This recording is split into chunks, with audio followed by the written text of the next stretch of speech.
All right, so this is number 18, and it's from Origin, and it's talking about the Iliad, and I can't read the Iliad. Like, I feel like I need to show you what the Iliad sounds like. But before that, what we're talking about right now is whether or not a serpent is a serpent or whether or not a serpent is a raven.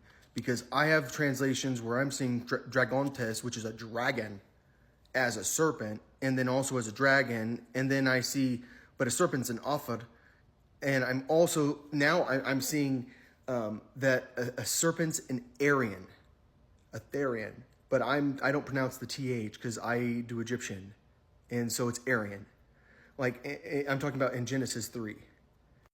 At the beginning of this line right here, it says Hode office hen phronemotatos panthon ton Aryan ton epi tes ges hon epoese sa curios ho theos. Curios is the Lord, thy God. So, and then there's a period finally. So phronimos is something we found that had to do with wisdom. Like it's a very, I think it has to do with being smart. And so like when we see phronomatos, in regard to the office, which is the serpent, and what is a raven? It's the smartest bird as far as I know. They used to send it as a messenger. Like if you've ever watched Game of Thrones, like that guy, like he knows all about Latin. You have no idea how much that guy knows about Latin. And like they receive ravens. They send ravens. They're like, send a raven. And so like it's a bird that will send messages for you, like kind of like you could use a falcon to do it.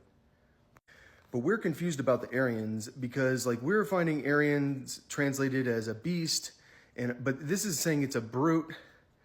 And like I am confused about what a bird is because of Homer. I'm sorry if this is boring, but you need to hear the very beginning of the Iliad just to like know like what it sounds like because you can't read it.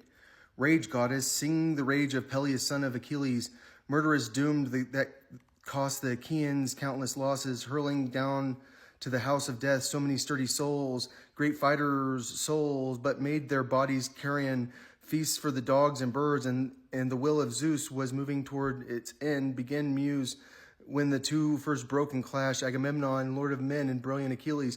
What god drove them to fight with such a fury? Apollo, the son of Zeus, and Leto. Incensed at the king, he swept a fatal plague through the army. Men were dying, and all because Agamemnon spurned Apollo's priest. Yes, Chryses approached the Achaean fast ships to win his daughter back, bringing a priceless ransom. Let's just read the very bottom of this. So, yes, Chryses approached the Achaean fast ships to win his daughter back, bringing a priceless ransom. And bearing high in hand, wound on a golden staff the wreaths of the gods, the distant deadly archer. He begged the whole Achaean army, but most of all, the two supreme commanders, Atreus, two sons, Agamemnon, Menelaus, all Argives geared for war. May the gods who hold the halls of Olympus give you Priam's city to plunder, then safe passage. Just set my daughter free, my dear one. Here, accept these gifts, this ransom. Honor the god who strikes from worlds away, the son of Zeus and Apollo. So this is after Apollo brings the plague. Like, this is the very beginning, I think. But, like, the wreaths of the god for me is, like, Apollo and Daphne were, oh, that's Apollo. Oh, Apollo, my favorite ever. Apollo wants to have sex with Daphne. Daphne's like, no, I can't have sex with you. So she prays to Zeus, and she says, please protect me from Apollo. He's trying to rape me. I want to be a virgin.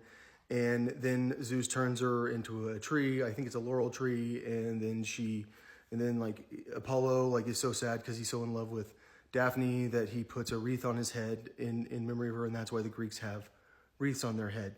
But is that a wreath? In my language, it's a wreath, but it might be the wrath of the gods. So this is after like Helen, I think, leaves and she goes to Troy, which I think is Jerusalem, and her dad is mad, Chryses, that like they took his daughter. Like, you're not allowed to take my daughter. And remember, Apollo's on Jerusalem's side, and on the other side is Zeus and everyone else. So this guy's talking about divining birds, and he said, let's just read 18. Moreover, if birds of omen converse with one another, they talk with one another. If, as Celsus says, the dividing birds and other irrational creatures having a divine nature and conceptions of God, and having the knowledge of the future, disclose this knowledge to others, the sparrow in Homer would not have made her nest where the serpent would destroy her and her little ones, and the serpent would not, as the same poet relates, have failed to guard itself against being caught by the eagle. Homer, that marvelous poet, thus tells the story of the sparrow. Behold a wonder by Olympian Jove, sent forth to light a snake with blood-red back. So it must be a snake. Okay, I am wrong. Of aspects fearful, issuing from beneath the altars, glided to the plane tree straight. There on the topmost bough, beneath the leaves, cowering a sparrow's callow nestling lay, 8 fledglings, and the parent bird the 9th, all the 8 nestlings uttering piercing cries, the snake devoured, and as the mother flew, lamenting over her offspring, round and round, and coiling, caught her, shrieking by the wing. Then when the sparrow's nestling in herself, the snake had swallowed by the god who first sent him to the light, a miracle was wrought, for Jove, the deep designing Saturn's son, turned him to stone. We stood and wondered, gazed. Yeah, I think I'm wrong. So respecting the eagle, he says, a soaring eagle in his talons bore a dragon, huge of size, like in his talons, of blood-red hue, which would be a snake. Okay, alive and breathing still, nor yet subdued, for twisting backward through the breast, he pierced his bearer near the neck. He stung with pain, let fall his prey, which dropped amid the crowd. Then screaming on the blast was borne away. The Trojan, shuddering in the midst, beheld the spotted serpent, dire portent of Job. Okay. I'm sorry that I'm back on this because I really don't think I can understand the text sometimes because it's that hard. Because I'm trying to figure out what you're trying to hide. And an eagle, they're saying is a divining bird. And a person that can control a bird, it probably can divine the future and can tell you things, and you should give them money. But I think the reason I got confused is because you think a dragon is going to be a flying thing. Because when I think of a dragon in Chinese folklore, that is a flying thing. And can a bird be spotted?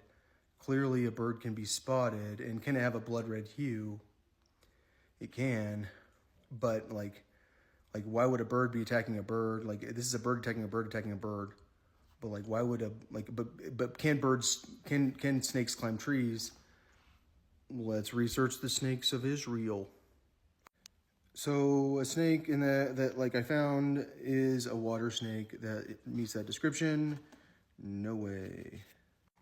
That snake lives in the rocks. It wouldn't be in a tree. So the immediate animal I found for the offer that an eagle would attack would be that one. That is what it looks like. It is the only red one I could find, and it would scare you because you've never seen a bird like that. You're in a foreign country. So the other snake that I saw with the dots, I think it's called a dice snake, and it eats fish. So this one will eat frogs and reptiles and insects and plant matter. So they would know if that animal would do something like that. And it has natural predators in the wild, including large carnivorous birds like eagles, like the golden eagle, which we're reading a prophecy, right? So Dragontes could be a bird, and I've always thought it could be a bird because it's a flying thing.